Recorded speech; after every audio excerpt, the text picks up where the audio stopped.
this is a significant piece to a puzzle. It's well worded. You know, it's very descriptive. These photos, old newspaper clippings and letters are not just memories of an era long gone. Here he was describing what it was, what it meant to them, Amelia herself, you know, his feelings. They're a piece of history and a clue in one of the most popular unsolved mysteries of our time, the disappearance of Amelia Earhart. Through the years, I've been very fortunate in the type of flying I've done not to have more accidents. The letters were sent during a period of 3 years from 1935 to 1937 to Hunter Person's mother, Beverly, when she was just a teenager. It describes, you know, the flight like no one has ever read it before. And they were handwritten by Captain Fred J. Noonan, Amelia Earhart's navigator who was with her on the tragic flight. It was exciting finding it after all those years, because it was kind of lost for a while. Hunter and his best friend James Allard were there when his mother discovered them 40 years ago, hidden away in his grandfather's roll desk.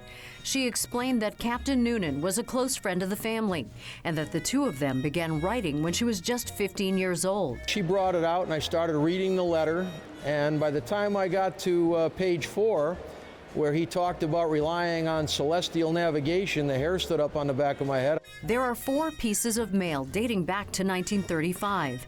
In all, Captain Noonan describes his historic flights made by he and the female flyer. But it's this 17-page letter that is of particular interest to Earhart enthusiasts. It's an exciting letter, you know, like I say, it tells the whole trip, and the last postmark was from Bandung, Java. It's postmarked June 23, 1937, and mailed from the Grand Hotel in Indonesia. 8 days later, on July 2nd, the duo, on their way to Howland Island during one of the last legs of their flight, issued a radio call from somewhere over the Pacific Ocean and then vanished. And despite numerous and extensive search missions, very little confirmed evidence of the pilots and their Lockheed Electra plane were ever found. The letters remained stashed away for decades, but experts say it's one of the few, if not the only, first-hand account of the ill-fated flight. They found the Bismarck, you know, the German battleship. They found the Titanic and other things in the world.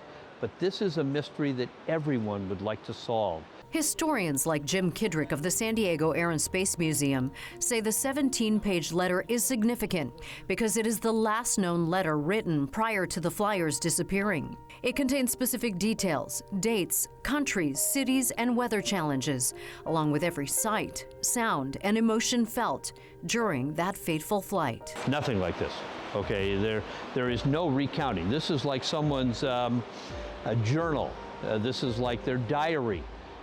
You know, it's a reveal that we just never expected. I never expected to ever read something like this, ever. Hunter says it's important his mother's letters end up in the right hands to hopefully one day provide some answers as to what may have happened to Amelia Earhart and her navigator, Fred Noonan. They're out there somewhere. It's just a question of how far off course they were and what happened. Did they run out of gas?